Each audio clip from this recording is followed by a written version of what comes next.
Hi guys and welcome to another video. Today we're doing some functional programming, recursion and state. Sort of a long word to say. Do you know what is a recursion? I forgot what the word meaning is. No. Isn't it like... It's like a loop. It's like yeah, I know. So I was thinking something like that. in functional language, usually you don't do while or for. They don't even have while or for. So how you do loop is with functions, and the way it is called recursion. So I'll show you how to do recursion today. So we have this last function left to become a function. So we'll first move this to its own function. So where do you think this should go? There should be like in gameplay, I think. We'll put it in gameplay. So what should be the name? Chooser? Choose direction? Yeah. Okay, so what we have here, probably should do it. You should make it work first. So what do we need here in the params? So here, the variable exits is missing. How do we get the exits? Import.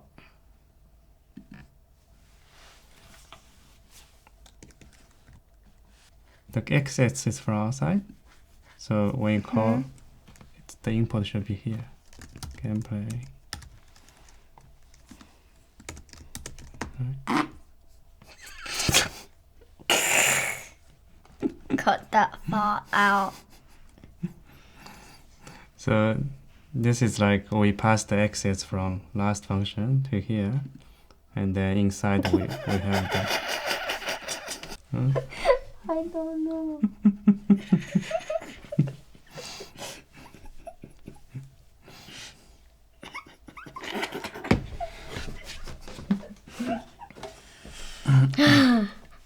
Sorry. So inside the function we still have while to do get the direction kind of thing. But if let's say we cannot use while. Don't stop. Don't know. You calm down. No, I don't think I don't know why. The phone was like so loud.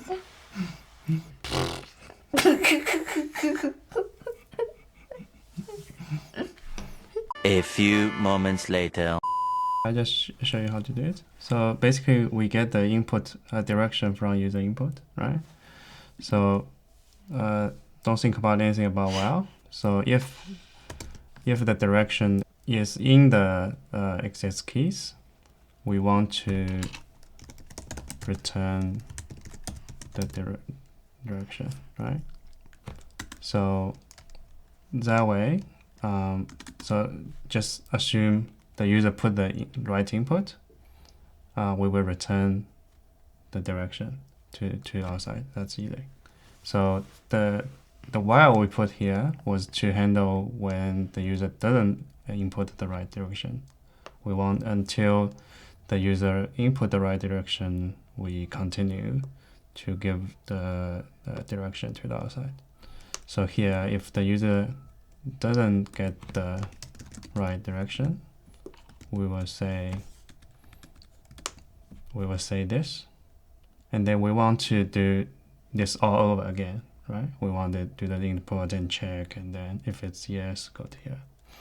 So what we can do here is not calling this, because you can see there are two same calls. What we can do is actually so the audio call yourself. So what we will return here is call this function itself.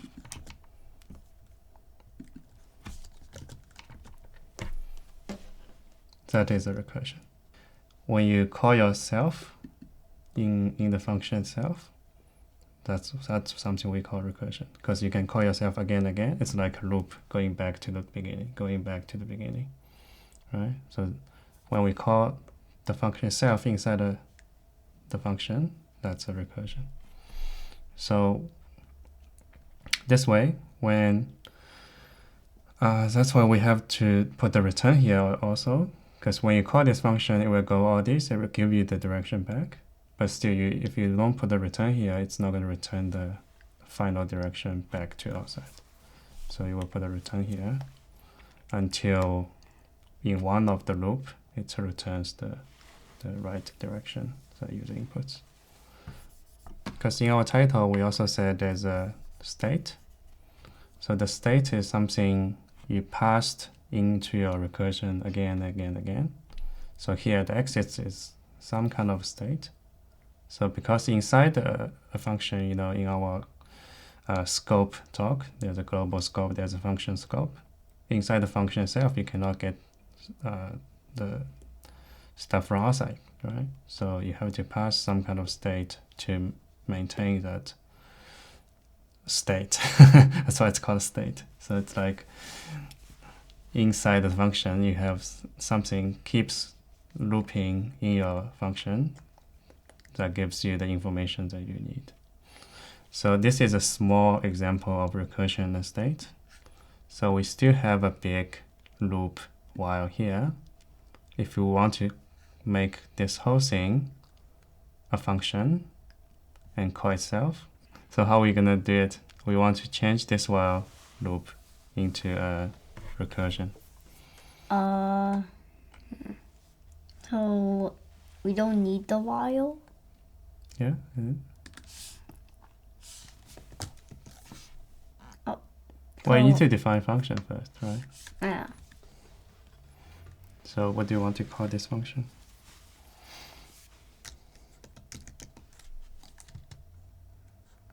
We can call it like, we already have stuff.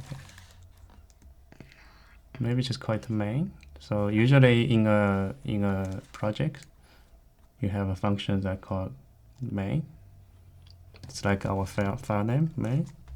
So start main game. Play. Okay. And what else? When you define function, what do you put after the? Oh yeah. Got the brackets And the yes, semicolon. comma. It's not semicolon. Yeah. So now it's complaining about the break, because in the break is for the while loop. So Yes. we don't need it. No, we still need to stop the game, right? Stop this game loop. So in a function, how do you stop in the middle? Return. Yes.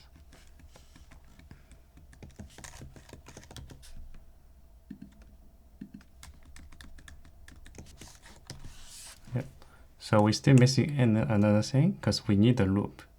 So when you need to loop yourself, where do you call yourself in this? Got.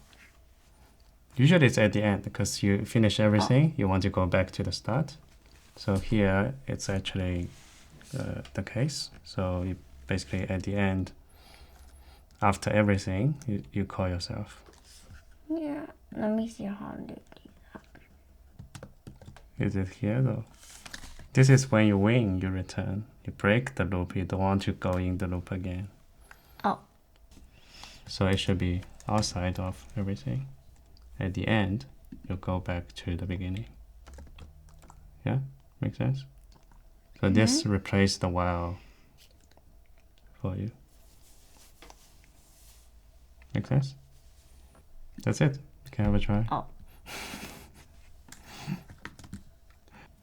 It didn't work. Why? It just ended. Weird. Because you need to call the function. It is function defined here. It's not called anywhere. So you need to call it. Right? After it's defined, you need to call it. Where do you call it? at the end. Line 47 and line 25. So there's missing variables.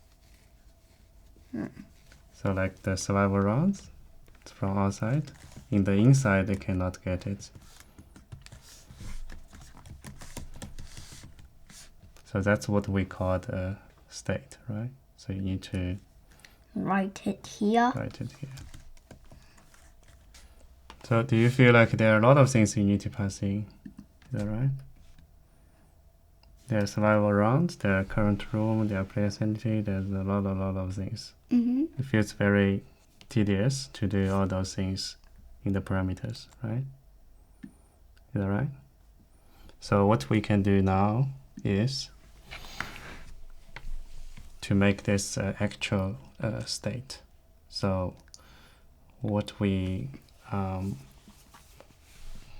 call this is we define a state, which is a dictionary. Inside the dictionary, we have all those things. Some of those we don't need to be here anymore because they are, for example, this one, I don't think we use it anywhere. Useless.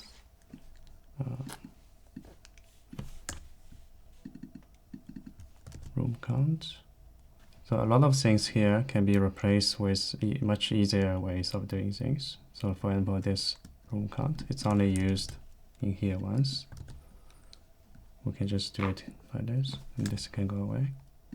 And the rooms itself is only also used once. So instead of doing this, we can just say like this, right? So you don't need this anymore.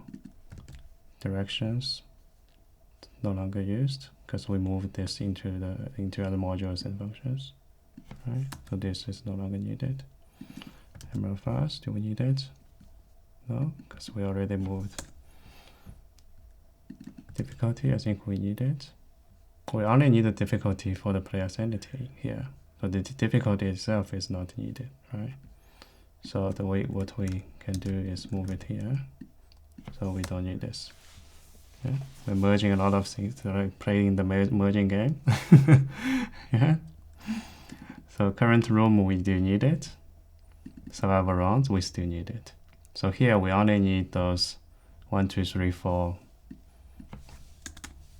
variables as the state passed into the game. Yeah.